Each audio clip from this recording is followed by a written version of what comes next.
gozaimasu, konnichiwa, konbanwa, ora-ora-goren. Sebenarnya sih saya penasaran guys ya, karena ada karakter yang memiliki kemampuan berhubungan dengan data dan hacking di luar Digimon. Wih, hebat. Tapi saya akan sebut salah satu aja, yaitu Silver Wolf. Ya, kalian gak salah dengar. Si bocil berpenampilan mirip Bronya ini memiliki kekuatan semacam itu. Tapi bakal saya jelasin setelah pembukaan ini ya. Oke, langsung aja yuk. Seperti biasa jangan lupa like, share, dan subscribe-nya. Selamat menyaksikan. Ikze, Digital Ghetto, open. Sekarang kita lihat dulu dari preview si bocil ini. Dari awal sebenarnya dia udah diperlihatkan kalau setiap dia menggunakan powernya maka dia akan memunculkan semacam efek-efek digital pada objek di sekelilingnya yang bisa dia manipulasi. Bahkan dia juga bisa membuat game simulator dari situ dan dia buat sebagai skill untuk menyerang dan memberikan efek negatif pada musuhnya. Semacam debuff dan juga abnormal status serta memberikan weakness terhadap atribut tertentu pada lawannya. Tapi apakah cuma begitu saja? Tentu tidak guys. Dia memiliki semacam kemampuan untuk menganggap realitas di sekitarnya sebagai data. Dan jika dieksplor lebih jauh, sebenarnya dia bisa menjadi anggota Stellaron Hunter yang paling OP dari semuanya. Tapi saya sih tetap kawal Sam ya guys. Soal OP-nya kecuali member kelima dari Stellaron Hunter muncul dengan power lebih OP baru bisa dipertimbangkan lagi, ya kan? Nggak tahu rilis kapan si Elio ini. Rilisnya kapan nggak tahu sih teman-teman. Tapi kalau ternyata dia lebih OP ya gimana ya?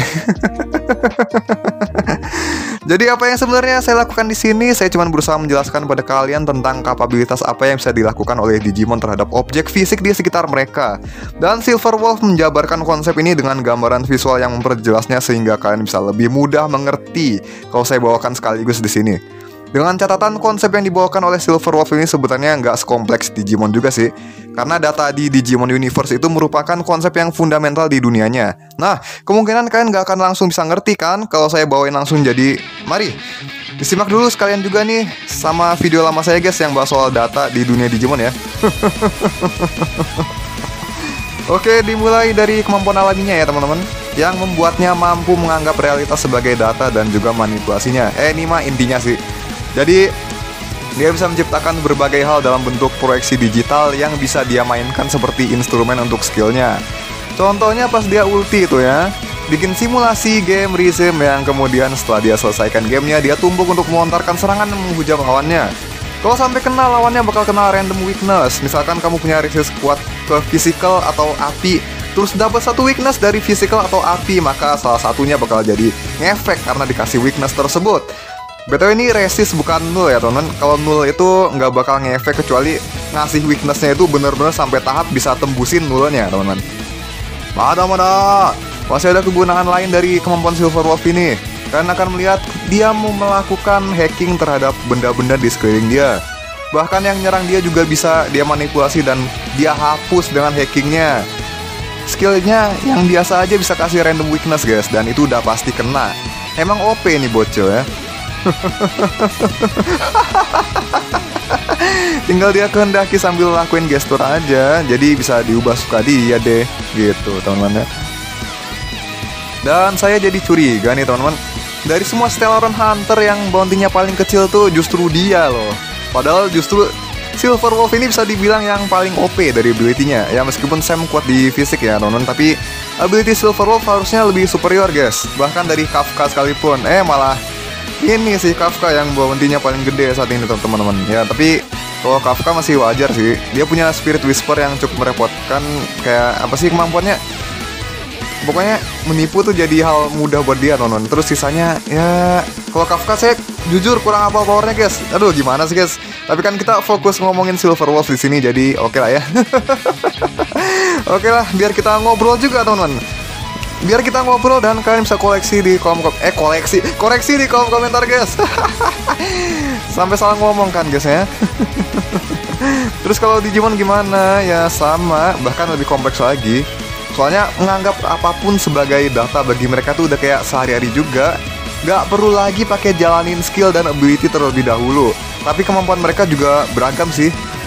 Dan juga kecerdasan mereka dalam hal itu juga beragam. Meskipun bisa ngehack modal ngeliat doang kayak Gamamon buka pintu kamar hero sama museum di episode 2 Digimon Ghost Game ya. Gak semua Digimon bisa mudah melakukannya kayak Silver Wolf karena sifat bawaan mereka yang tanpa memiliki tamer. Kebanyakan merupakan hewan liar guys. Jadi logika aja, apakah hewan liar perlu ability seperti hacking? Ya enggak lah, gampangnya sih gitu guys. Nah terus Digimon ini bisa ngelakuin hampir apapun selama mereka terikat oleh emosi manusia yang jadi panutan atau contoh untuk mereka lakukan atau mempelajarinya sendiri. Kayak misalkan nih Silph Dramon ya, yang cuman mau kill count sampai 1000 tapi dia nggak mikir yang lain kayak hacking dan lainnya. Atau Digimon yang punya tamer berhubungan dekat dengan manusia sehingga bisa merasakan banyak hal, tapi dia tetap gak semena-mena melakukan hacking terhadap sekitar. Nah, yang paling dekat hacking tuh kayak di Cyber Sleuth teman-teman. Kayak misalkan kacau di jaringan internet, terus di sirkuit jaringan benda elektronik, bisa ngerusak alatnya, kayak gitu-gitu. Di Cyber Sleuth tuh dijelasin sebenarnya teman-teman, yang kemampuan hackingnya seperti ini. Digimon tuh cara hackingnya seperti itu guys. Nah terus lebih basic lagi guys, kita nggak usah jauh-jauh dulu biar nggak pusing ya. Dan selebihnya silahkan taruh di komentar pendapat kalian ya teman-teman. Digimon tuh menganggap segala sesuatu yang mereka lihat, rasakan, dan berinteraksi dengan mereka itu sebagai data. Dunia digital juga dunia yang seluruh struktur fundamentalnya terbuat dari data, termasuk aliran waktu dan realitas. Kalau mereka bisa memanipulasi informasi yang besar berisikan sejarah dan realitas, ya ini sebenarnya mengacu ke data di Memorial Stella sih, yang di Digimon World Re-Digitize itu. Bahkan gak harus Digimon, manusia bisa begitu kalau mereka mau teman-teman. Nah kalau mereka seandainya mereka mau dan sanggup melakukan ini, kalau sanggup ya, tapi mereka bisa jadi dewa dan ngelakuin apapun yang mereka mau. Bahkan objek fisik di dunia manusia itu lebih inferior dibandingkan data di dunia digital. Dan Digimon juga bisa menganggap objek fisik itu seperti data. Ya simpelnya mereka modal nyentil barang aja bisa diubah jadi data dan dilenyapin semau mereka, karena objek tersebut ya bagi mereka inferior gitu dan sebagainya. Pokoknya nggak cuman nyentil barang, nyentil orang sembarangan juga bisa dihilangin, tapi nggak ditunjukin segampang itu juga sih kalau di fiksinya teman-teman. Paling kayak berbagai Digimon yang pernah berbuat kerusakan di dunia manusia guys. Kayak contohnya paling jelas Venom Farm Demon tuh, udah berapa gedung dia hancurin langsung lenyap gitu aja teman-teman. Dan nggak pakai rusak dulu, lenyap guys. Kemudian di Digimon Savers ada Royal Knights yang mereka serang tuh bener-bener lenyap dan gak lagi utuh guys. Reruntuhan gedung berlobang dan di baliknya langsung ke pembatas dimensi, bukan tanah guys. Kayak gitu. Tapi kalau gitu kenapa Digimon yang ngamuk di dunia digital gak bisa langsung hancurin dunianya? Nah ini kurang yakin sih kalau bener, tapi paling masuk akal jawabanku seperti ini. Karena mereka berada di dimensi yang sama dengan dunia digital, bukan dimensi yang lebih tinggi. Itu pun baru dimensi permukaannya. Kita pakai persamaan manusia dengan dunia deh, 3 dimensi kan. Terus kalau kita nonjok beton dan betonnya hancur, apakah bakal hancur total? Enggak kan. Sementara kalau kita melihat karakter 2 dimensi, kita bisa ngehapus atau ngehancurin media tempat mereka berada. Misalnya gambar komik dan gambarnya dihapus, atau enggak file gambar kita udah capek-capek gambar kita hapus dari device kita, ya hilang seperti itu. Terus dunia digital masih punya dimensi yang lebih tinggi. Semakin tinggi maka yang di bawah akan semakin inferior. Dan ketika mencapai ranah dewa, kalau punya kekuatan khusus, maka mereka bisa menghancurkan tempat yang setingkat dengan dimensi mereka berada. Itu bukan hal yang sulit bagi mereka. Contohnya Megidramon dengan digital hazard yang aktif menyebabkan keruntuhan pembatas dunia.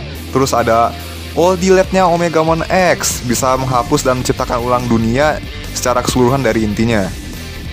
Tapi membuat karakter dan lore di fiksi Digimon ini juga ngasih limit tertentu sih, terutama di anime ya, kayak yang udah saya bilang tadi itu. Dan kekuatan aslinya dijelasin di reference book.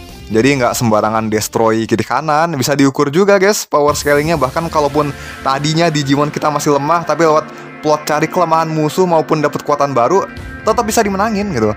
Misalkan dengan ngelihat battle-nya Lucemon dan Susanomon ya teman-teman. Semua yang nyatu sama Susanomon tuh anak-anaknya, mereka kerjasama cari kelemahan Lucemon. Dan setelah bertahan dari serangan mematikan yang bertubi-tubi, kita jadi paham kalau Susanomon itu sebanding sama Lucemon Satan Mode. Terus Wargreymon di buff Cahaya Harapan bisa one shoot Mugen Dramon, meskipun aslinya Mugen Dramon itu punya kemampuan yang lebih hebat dan tiernya lebih tinggi menurut cerita di Adventure. Mau itu yang dulu maupun 2020, semacam itu. Power scaling itu nggak susah kalau rasional guys ya. Sama niat dikit aja udah beres. Tapi usahain saran saya cari yang akurat dulu sih guys analisanya. Terus gimana dengan Mas Haru? Wah, ini pertanyaan yang tunggu-tunggu guys. Ini mah mending jelasin konsep Digisoul sekalian. Tapi video ini udah cukup panjang guys ya. Ya udah, gimana soal cahaya dan kegelapan Gan? Wah, ini belum bahas juga ya soal cahaya dan kegelapan, kekuatannya seperti apa di dunia Digimon itu. Mereka punya peran apa gitu kan? Sampai dibahas terus dalam cerita gitu kan. Pokoknya ini dua hal yang besar dan juga memiliki konsep berlawanan. Ditambah sejak adanya Adventure 2020, kita jadi tahu kalau dua hal ini masih satu bagian dunia digital yang menginginkan evolusi. Sementara masih ada kehampaan atau void yang mewakili kehendak dunia digital yang ingin mengakhiri evolusinya. Jadi biar aku jelasin secara filosofi ya teman-teman. Cahaya dan kegelapan ingin dunia berkembang tapi dengan cara yang berbeda. Dan dijelasin berkali-kali di tiap series ya. So bener kata temenku Kuroka Miriha, kita nggak bisa bilang satupun dari villain Digimon itu benar-benar jahat. Tapi mereka itu emang ada perannya masing-masing, alasan tersendiri dan lainnya.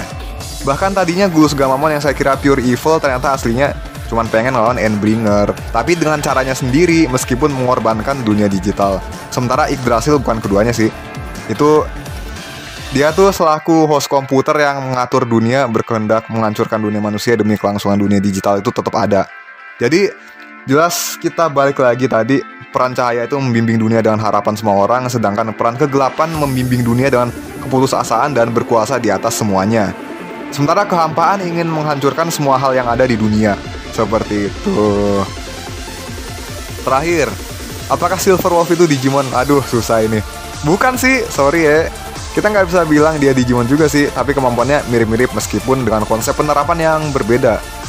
Ya, badannya aja, badan orang bukan badan Digimon fisiologinya dong. Masalahnya sih, konsepnya ya emang udah jauh banget sih. Digimon tuh makhluk dari data yang benar-benar terlahir dengan Digicore gitu kan. Terus ada macam-macamnya lagi. Aduh, kacau men. Oke, itu dia guys video kali ini. Apakah jawaban saya memuaskan untuk kalian? Oke, sekian. Jika ada kesalahan dalam ucapan saya, maka saya mohon maaf yang sebesar-besarnya. Terima kasih sudah menonton. Jangan lupa subscribe dan like video ini. Akhir kata saya Rokuroen undur diri. Hai, Rokuroen Otskare. See you.